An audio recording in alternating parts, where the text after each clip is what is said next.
bumili po tayo dun sa ano, para pag seedling tray po tayo dito.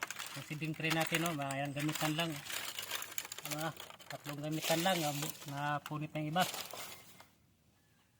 Didiskarte tayo mga kaibigan kasi malapit ang pasukan para may pangbawon sa ating estudyante.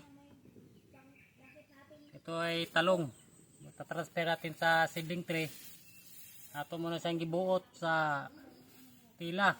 After 24 hours yung tila binasa po natin, karon nanggitib na siya.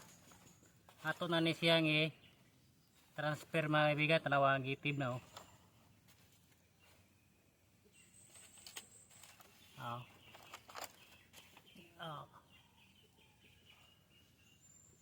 Nanggitib na siya. Ato na ni transfer dire sa kuan, dire sa atong seedling tray. Pag bago ka pa lang napadaan sa akin channel kaibigan, please like, share, subscribe sa aking mutin channel para maging update ka sa upload at para rin makatulong ka sa akin.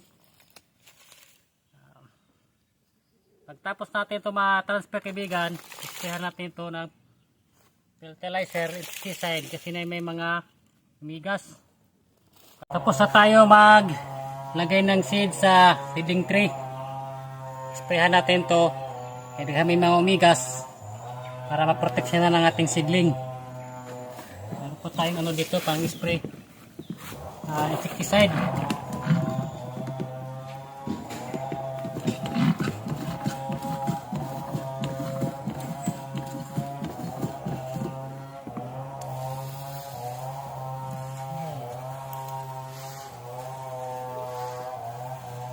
Yan o, okay na.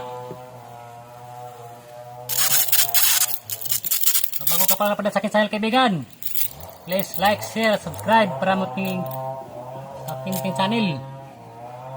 Transfer natin sa dito. Yan. Lagay natin sa net. Transfer natin sa lagay sa kulambo. Tapos kini diri ato ni isprehan kaya may mga umigas.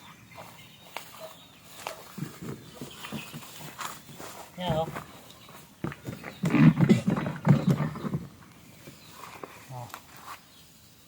Yan na ito na diri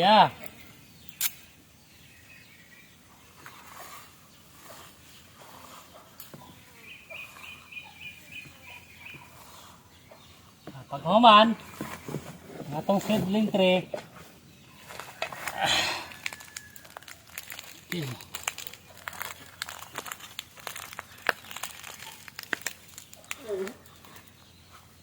pagkahuman din na kay plaster.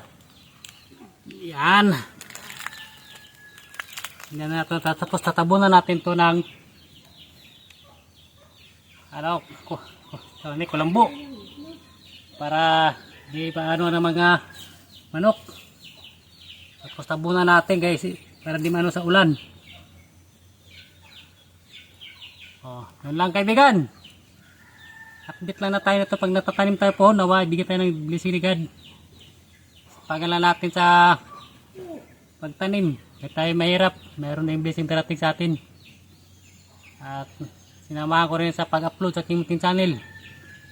Malay ito, mag-success tayo sa tulong nyo, magtulong tayo sa ating pamilya. Sa all.